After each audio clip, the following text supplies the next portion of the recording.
welcome to this album with me, William Hann. It's the podcast where each episode a guest and I will deep dive an album of their choice. Any artist, any genre, it could be any year. And we are gonna discuss the songs.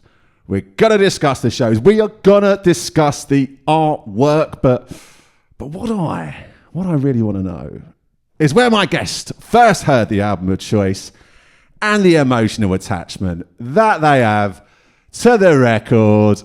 Who knows? We might even have a bit of a laugh while doing it. Well, today, I'm joined by a man whose enthusiasm for summer frivolity has led him to create a social media empire. He truly knows his Readingses from his Leedses, his Hyde Park BSTs from his Vicky Park APEs, and he's the only man on earth I can truly trust to never confuse Truckfest with Carfest.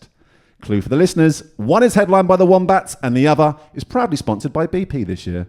He's your festival friend and he's my guest on the podcast. It's festival friend Russ! Hey, thank you so much for having me. I'm excited to be here. An honour, a pleasure, a privilege. How are you, man? I'm good. It's a bit cold at the moment. Just looking forward to festival season, basically. Just counting down the days. So let's start with that. What's the first one, Russ? When are we getting this out of your system? First one is C2C Festival at Don't the know O2. that one. Tell me more. It's based in the O2 in London. Yeah. I think it's in about March, April time. It's basically the first proper festival that I do, and it's a country festival. Right, yeah, Yes. I have seen this. Yeah. Okay. Are you a Yeah. country guy? I actually am. I don't talk about it loads online. Big but- exclusive on this Yeah, album podcast. But I know it's having a big resurgence right now, but I went to Nashville about 10 years ago right. with my uni, and I used to hate country before that, and I just fell in love with it, and we're actually going back to Nashville this year. Oh, so amazing. literally it took me 10 years to get back, but yeah, we're going back. Oh, class. What's the plan there? Yeah. We're going on our honeymoon. Guys, yeah. we should have. There's a third person in the Yes. room. Hi, Sarah. Hi, Sarah. That's enough. Yeah, We're doing an American road trip. We're doing Nashville, Memphis, and New Orleans. That is a heavy honeymoon, guys. Well done. Yeah. Oh, my God. That's great. So for those that don't know much about you, Russ, who are you? What do you do? What's the vibe, man? So I'm a content creator. It feels weird saying that, but yeah, I've I got to guess start saying it as well, Yeah. mate. Don't worry. It doesn't feel good, but yeah. And I make content on mainly TikTok. I'm trying to do YouTube and stuff as well, but I basically talk about festivals. I talk about I've been going for years, so I've realised there's a lot of younger not children, but there's a lot of younger people. There's a big every year. There's 15, 16-year-olds going to festivals that had never been before, and I just decided I've known so much about, especially Reading and Leeds. That's the one I go to every year. I've been going. This will be 10 years this year since I started going. Good going, brother. And I just realised, why don't I just tell them everything I know, basically. And I give tips. I talk about predictions. I talk a lot about all of my favourite years I've been, my favourite artists. And I started off talking about Reading Leeds, and it's kind of fallen into like all festivals. So I get invites to loads of festivals nowadays. And I've been to festivals that I've managed to do DJ sets and all sorts of stuff. And I'm kind of online as the festival guy now, which is mad to think about it. And offline as well, right? Yeah. Like, it's mad when we're at the festivals, and if they don't know me by name, they're like, that's the festival guy. And yeah, it's just mad. This is like been my dream, basically. I've been trying to do content for so long, and it's just all clicking now, basically. Amazing. Yeah. So when did you start seeing numbers? When did things happen quite quickly once you sort of found your niche? Relatively, yeah. So I started it properly about 2 years ago, and initially I wasn't even talking about festivals. I was mainly making videos about the 1975, who are my favourite band, and at that time they were doing their, what was it called, Still at Their Very Best tour. Yeah. And I was just talking about that, doing little funny like lip syncing videos, all that sort of stuff. But my goal at the time was, I thought, let me give this one more go and just make a video every day and see what happens. And the Reading lineup was getting announced, and I thought, let me just make a video about it and talk about it. And that video kind of blew up. So it took me a few weeks of doing it every day, without an actual plan, without knowing what my niche was. Yeah. And then when that video took off, I thought, okay, there's something there. Let me carry on with that. And I did a live and it was on the day that the lineup came out, and loads of people came my live, and then carried on from there, and then it's just snowballed with that, and I just rolled with it. After about 2 or 3 months, I decided, right, the festivals is the thing. I'm going to be the festival friend. So, and then I ended up getting invited that summer to I'm lucky with my job that I get the summer off. So it's very handy, isn't it? Yeah. So I went to about 4 or 5 festivals, and I've just carried on doing it ever since. And I feel like every summer it's getting bigger and bigger now. Yeah, man. Yeah. Love it. One thing that really strikes me is, obviously, as you mentioned, you do content every day. Yeah, yeah. Poor wife, suddenly some news comes up. Sorry, Sarah, I've got to go and do it. Yeah, that's basically it now. So I end up getting invited to gigs all the time.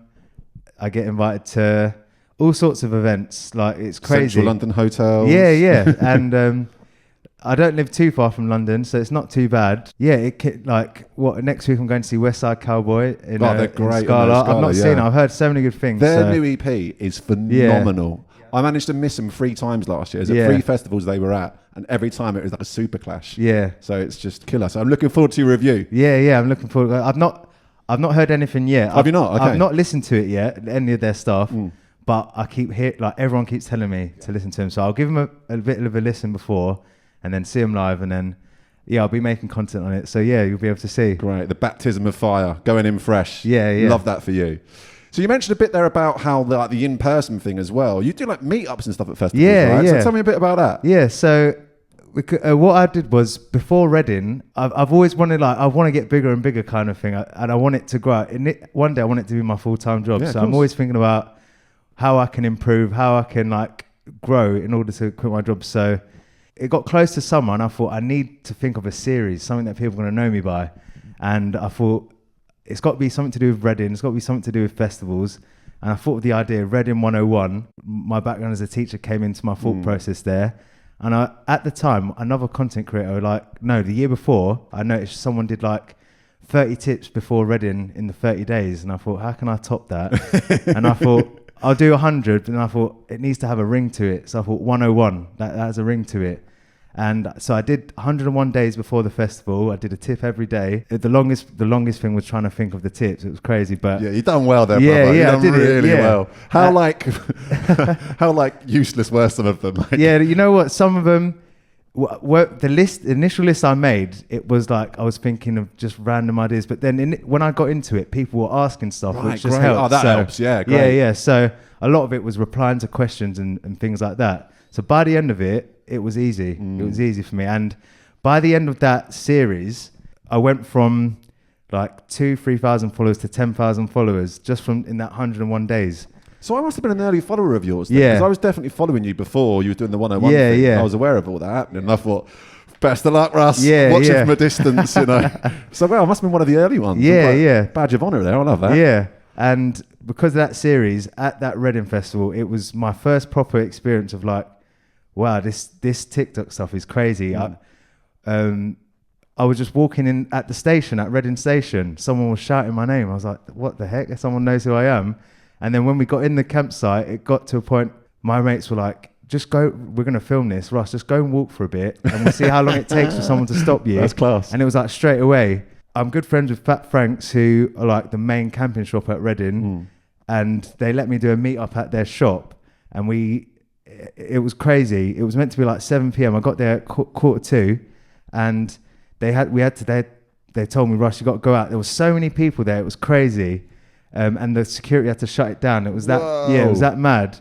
And Reading Festival invited me to their offices a few months after the festival to get ready for the next one. They wanted to get me on side, basically, to help them with content. And they said, don't do that meetup again, because basically health and safety and stuff. So then I shouted the idea of a DJ set, and then that ended up happening this year, or the year just gone. Amazing. So I'm hoping it happens again, but I don't know yet. We'll wait and see. Who else are they going to book? Come on. You can book some bozo, or you can book Russ. Yeah.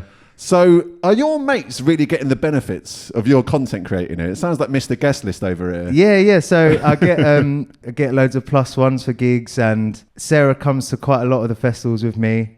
And if Sarah doesn't come, I've always got other friends who get to join as well. That's amazing, man. We like seeing friends support friends. Yeah. This is good. What was your first Reading, Russ? When did all this begin? My first Reading was in 2016. Yep. So yeah, 10 years ago, and I went quite late. I know it's like people go normally after GCSEs and stuff. I don't know why I never went. So I was 20 or 21 at It's the exactly time. the same for me, but like 10 years ahead of you. Yeah. And what pulled me in was the lineup at the time. It was, who was there? It was Red Hot Chili Peppers. I was at this one, I think. Yeah, Red Hot Chili Peppers. Was it Biffy Clyro? I think Biffy Clyro. And there was one more, maybe, I can't remember who it was, but it was Fall Out Boy, I think. Fall Out Boy. And the 1975 were like headlining one of the smaller stages. And yeah, the lineup pulled me in, and I just fell in love with the festival. And I just knew, I remember I'm going to be coming to this place for a long time. As long as every year I love the lineup. It's mad. It's like sometimes I think they're picking this for me, this lineup. and it gets a lot of hate, it gets a lot of stick, but people love to moan, man. Yeah. It's like they're the dons at it. They're so good at what they do. By the time everyone's in that field, everyone's having a lovely time. Yeah. And they sell out most years. Like, people love to complain about it, but I absolutely love it. And every year they just smash it for me personally. They smash it. And people say, "Oh, you're going to say that because you're the Reading guy," but I actually love it. You're the Reading guy for a reason, though, right? Yeah. That you're the target audience for us. Yeah. It's great. Because it's funny for me, like every year, there's enough on the lineup to make me want to go there. Because I'm a bit older than you, it's harder to convince my friends to come, Russ, you know what I mean? Maybe a day trip, but I've not done a weekend there for a very long time. Because my first one was 2006, and I'd never been to anything like that before. I walked in not really knowing what to expect.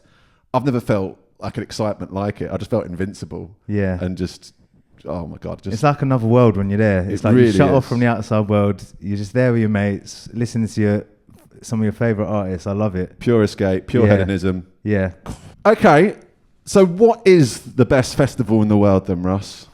Oh, that I've been to or just in general? Give me both. Okay. It's got to be Glasgow, I guess. It's the best festival. Yeah, of course. Glasgow. Silly question. Yeah. Not all my questions are good, Russ. I should preface that. I was fuming this year, the year just gone. I really wanted to go. I felt for you, man. Honestly, your concept was breaking my heart on the lead up to that. Tell the listeners a bit about that. So, obviously, the 1975, as I said, my favourite band finally headlining the festival. I did everything I could to get the tickets normal ways.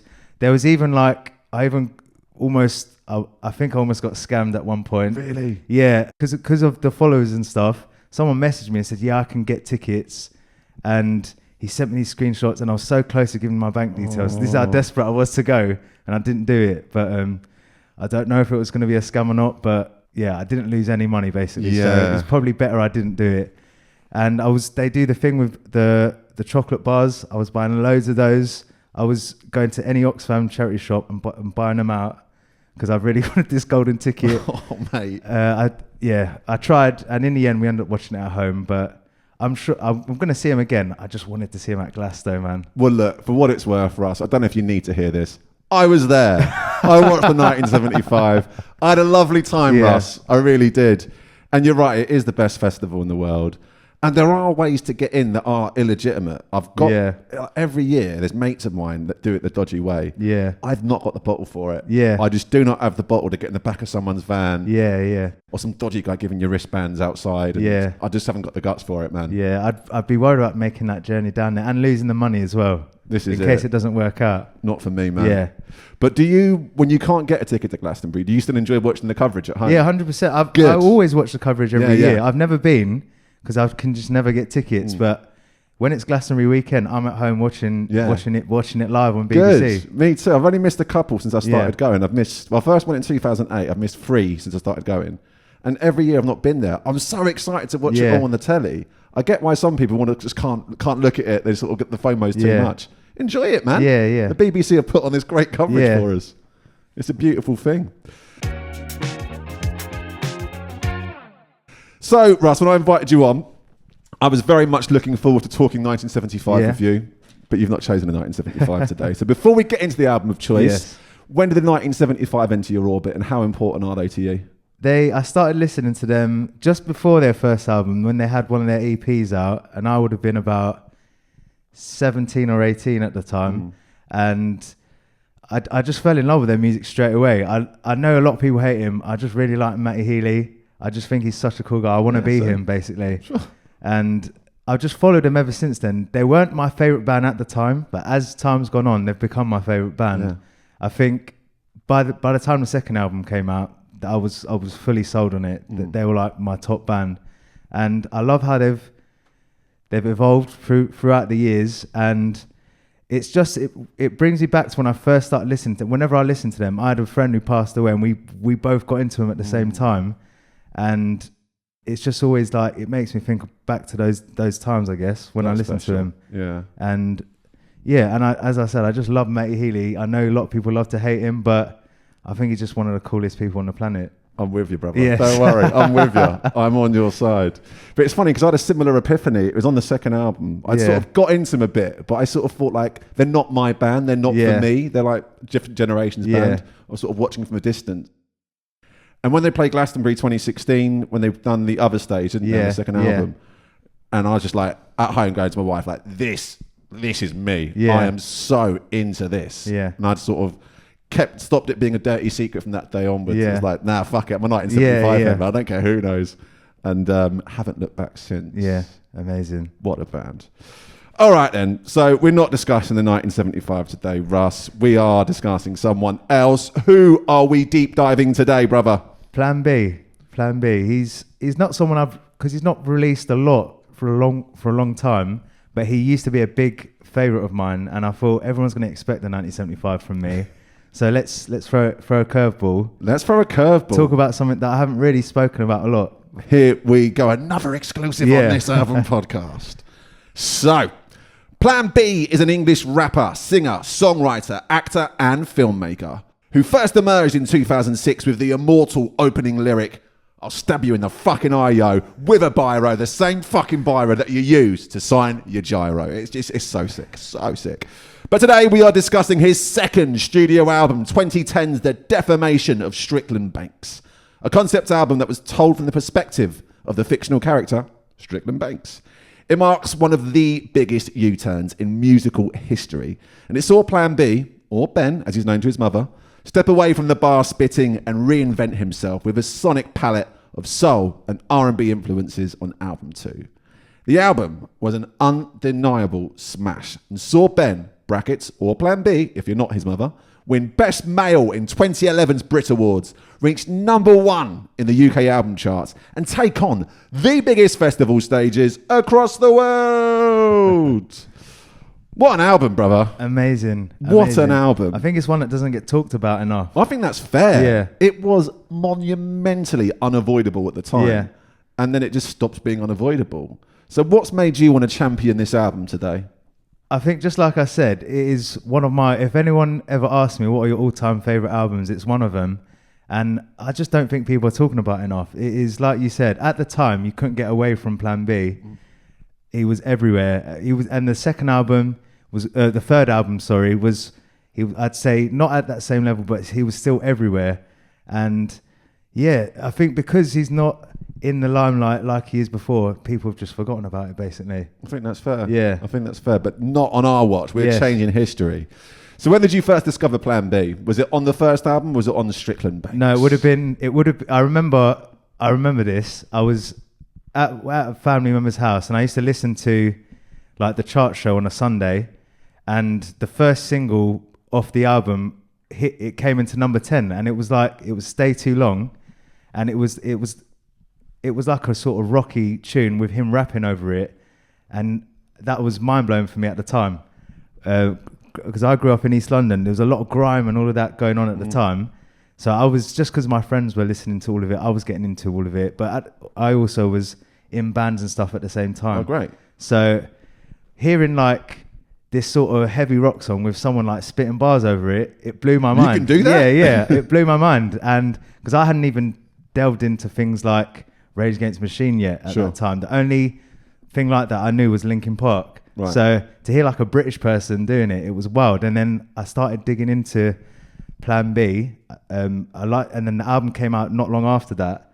And then it turned out to be a soul album. I was like, this guy's sick. And I loved the idea of a concept album. That was alien to me at the time.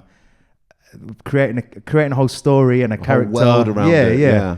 And before that, I just thought you write your songs and you make a video that makes you look cool, and that's it. But yeah, the thought of a concept album was just alien to me, and I was just so intrigued by it. Yeah, class. You're not going away that easily. You mentioned you were in bands. Tell me everything about your bands, please, Russ. So yeah, I started a band in school, and I was the singer and guitarist, and my younger brother was the drummer. Oh, come on. You're destined to succeed. What happened, man? And we had a rapper in the band. Oh. So yeah, we tried to because we loved grime music, but we also loved like rock music.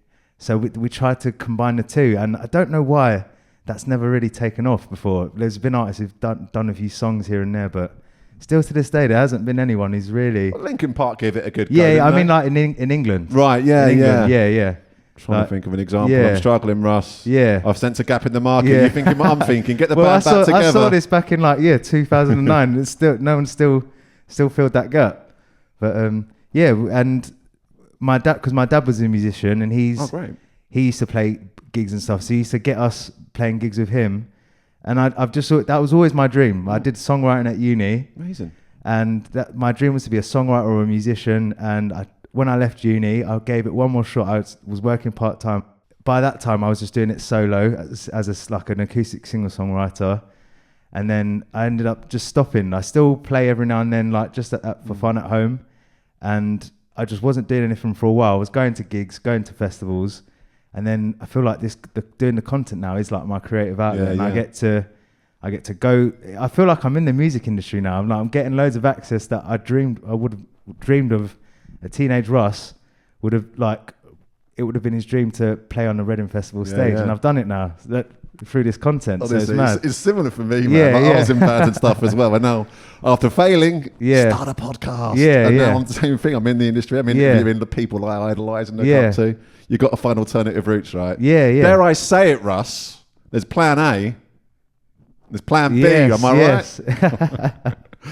This is great. Okay, cool. So you mentioned that first time hearing him. What stood out to plan B? What's catching your attention so much? He had that sort of, as a British rapper, that sort of flow, and he had that sort of grit to him. But then it was over with that first song. It was over the... I don't know how to describe it. It was that sort of rocky, upbeat, not something that I'd heard at the time, but then spitting bars. I don't want to say rapping. He was like spitting bars over it. And the way he can go between, he has such an amazing voice. Yeah. Which no one knew. On first album, you didn't see it coming. And he can sing on those, or sort of jazzy soul tracks, and then he can switch from that to spitting bars, or then rocking out. I just was intrigued by it, and I didn't know, and he doesn't look like he sounds, if that makes sense. I think that's fair, actually.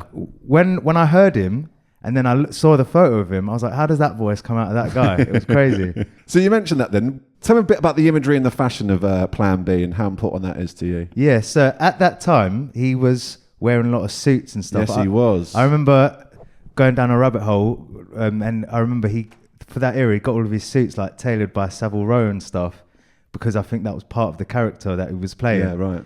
And I remember when I saw that, I told her we had a big gig coming up. We were in a competition or something. And I said, we got to stand out. Let's wear suits like Plan B. Yes, come on. And I thought, no one's going to expect us playing rock music with a rapper wearing suits. I was like, and so even inspired me as a young musician. So where'd you get the suits from, Russ? I'm guessing it wasn't a Savile Row job. No, it wouldn't have been Savile Row. Mine would have been just Top Man or something like that. Of course. It's a classic for a reason. And how would you describe the average Plan B fan? Can you spot one out in the wild? Is there a uniform to this? I don't think you can. I think it would be definitely someone in their late 20s, early 30s minimum.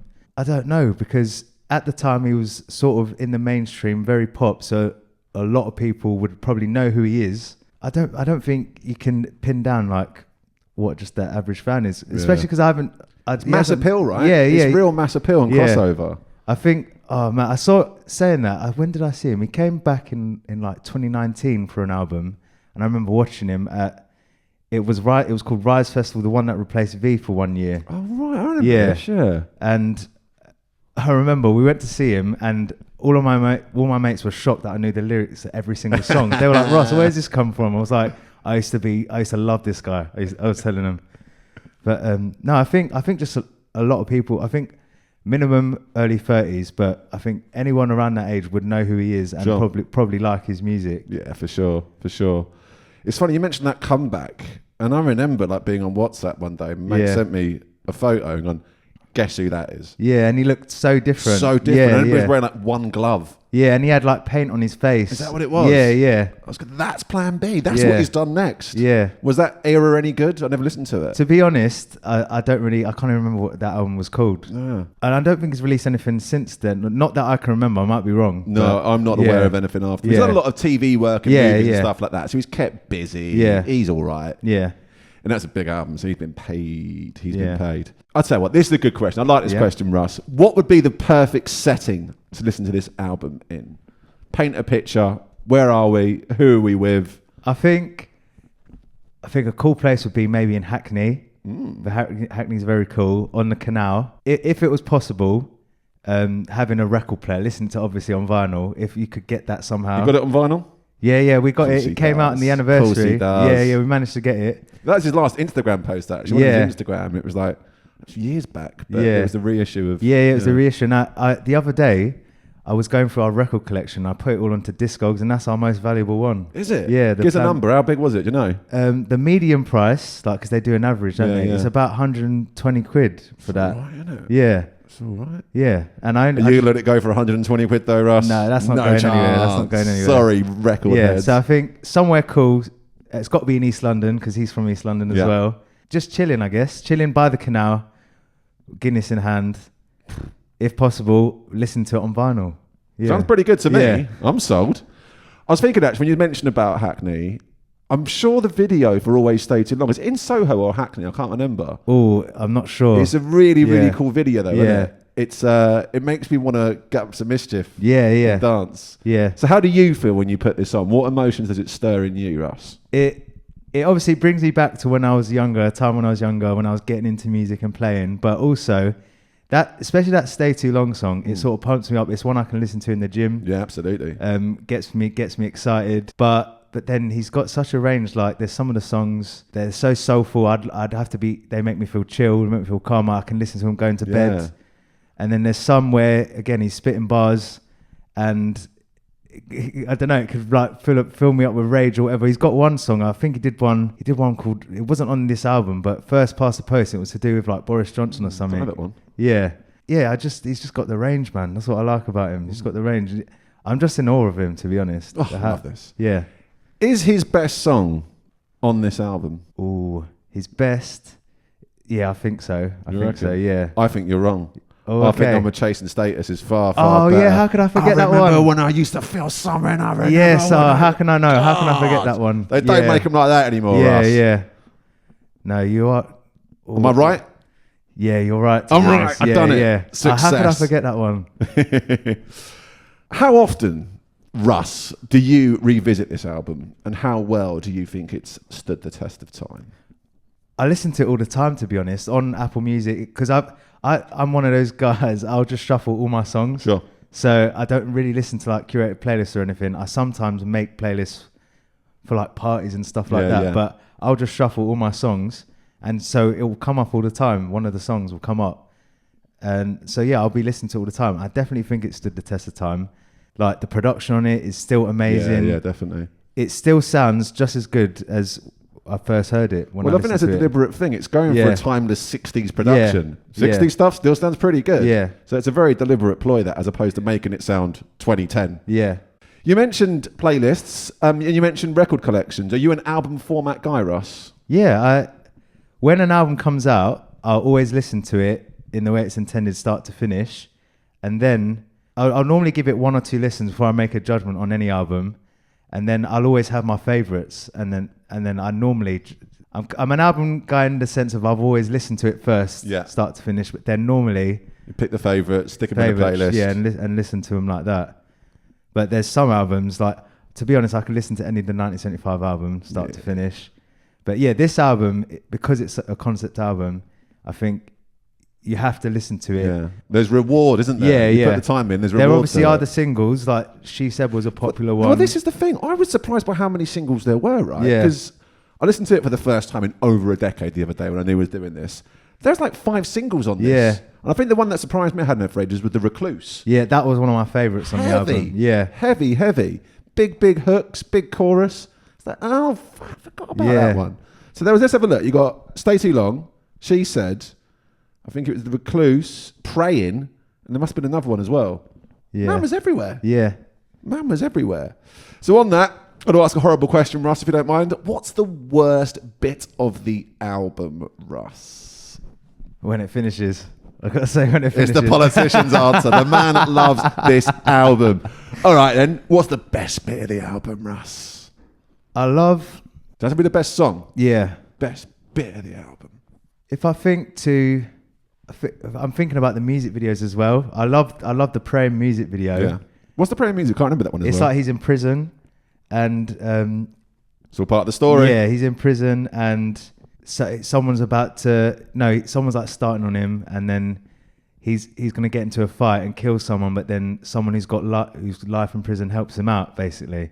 And I remember I loved the music video, so yeah, I'll say that one. It's a good answer, but the correct answer is the bit where he's got, I got my peeps sitting with me saying, pull up the socks. It does something to me. It kicks me up the arse and makes me want to, I don't know, unleash something, release some demons from my body. Yeah, that's what I was talking about. Like, it fills me up. It gets me. I could listen to that in the gym, and it just gets me when I'm running on the treadmill. You are moving at that point. Absolutely. What do you reckon teenage you would make of your music tastes in 2026, Ross?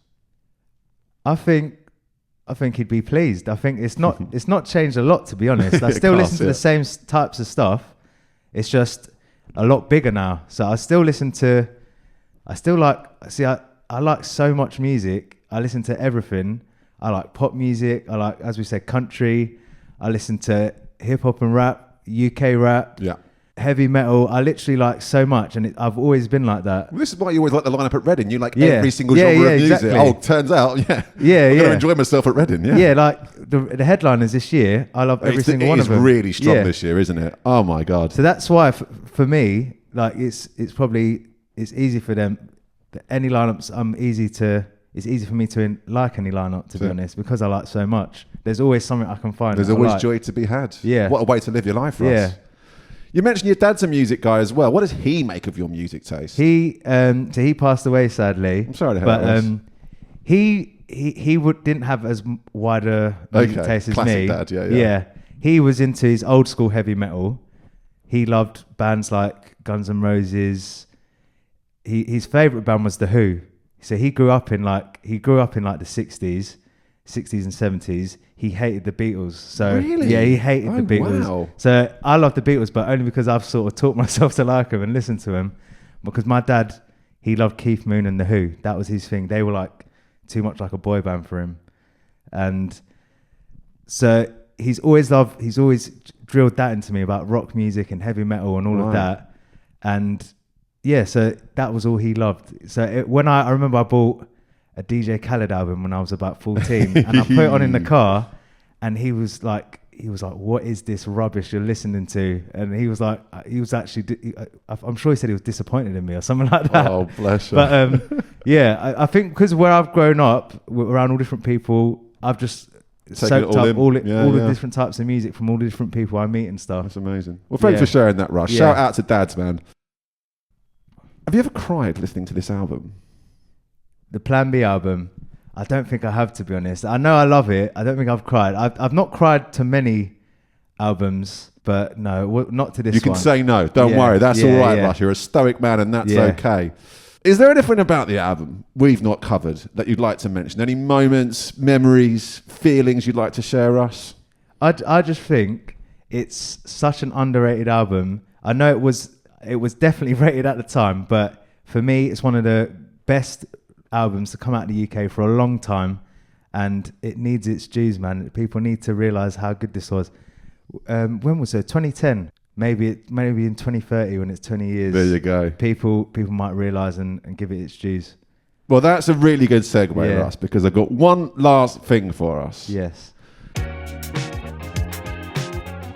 So what I've done, I've gone through the archives. We are going to look back at Q Magazine's Albums of the Year 2010. Okay. Where do you think Plan B's The Defamation of Strickland Banks charted in Q Magazine's Albums of the Year 2010? Oh, I don't think they'll put it in number one. It's definitely got to be in top 5. I'll say number 3. You say number 3? Yeah. Let's have a bit of Jeopardy and see how we get on, Russ. Okay, all right? okay. So 20 albums for you. You got to say either Fair Play Guys or Not Those Guys. Okay. Simple stuff, all right? At 20, Take That, Progress. Fair play. We're looking for Sarah's approval first. Fair play. Fair play, Take That. I'm a bit of a Take That fan. I don't mind Take That. Fair play, guys. Take That, all right? Yeah. At 19, Grinder Man with Grinder Man 2. I've never even heard of that. It's Nick Cave's other band. Okay. You're a Nick Cave guy?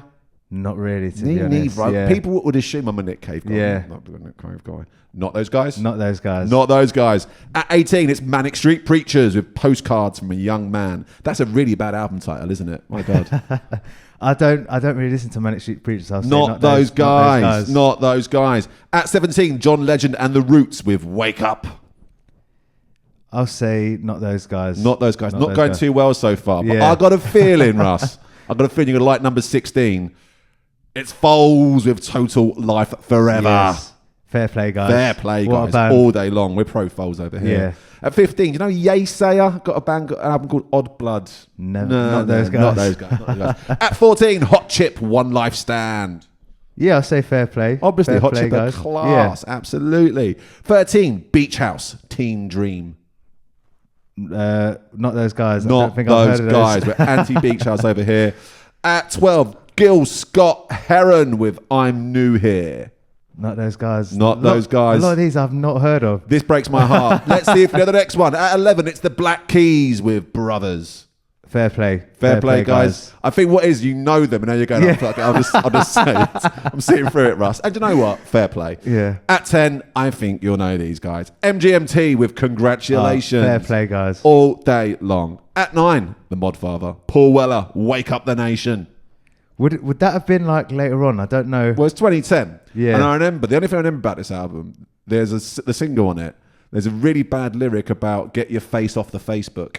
Oh, Ooh. no. Yeah, not those Proper guys. old man stuff. Yeah. That. Sorry, Paul. We love you, but no, not those guys. At 8, The National with High Violet.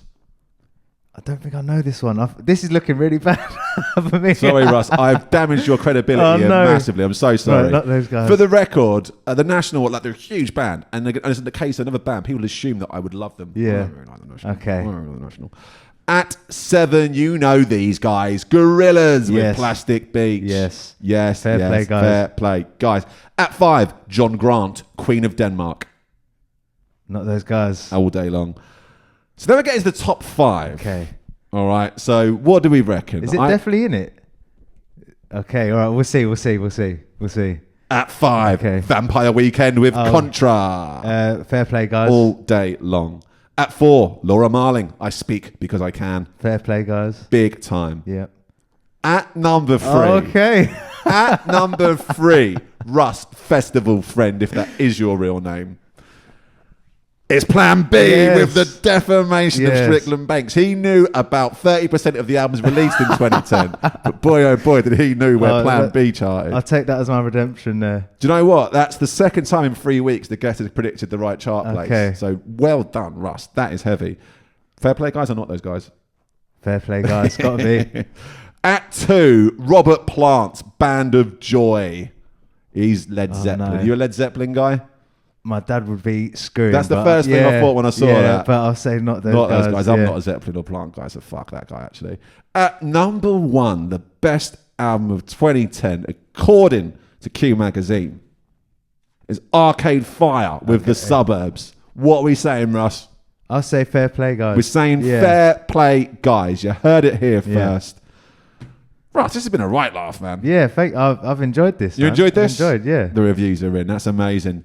Well, this is your chance to plug or promote anything that's happening in your world. Russ, the floor is yours, man. Okay, so I'm Russ Festival Friend. I make content on TikTok, Instagram, YouTube. I'm really trying to plug the YouTube at the moment, so please have a look on there. Just type Russ Festival Friend. And yeah, I make daily content on TikTok, all of those. And I'll see you at a festival soon. I've got merch coming out very soon as well. I've got the signature sunglasses. I've got loads made, so I'll be selling those at some point. I'm looking this forward to summer. seeing those on the faces of festival revellers this summer. I'll make sure you get a pair. I'll appreciate that. Thank you very much, mate. I've been William Hann. He's been your festival friend, Russ. He's been Plan B. And this has been this album. Get in there. You. Come on, up the Plan B. Nice one, brother. Oh, thank you so much. Thank you, man.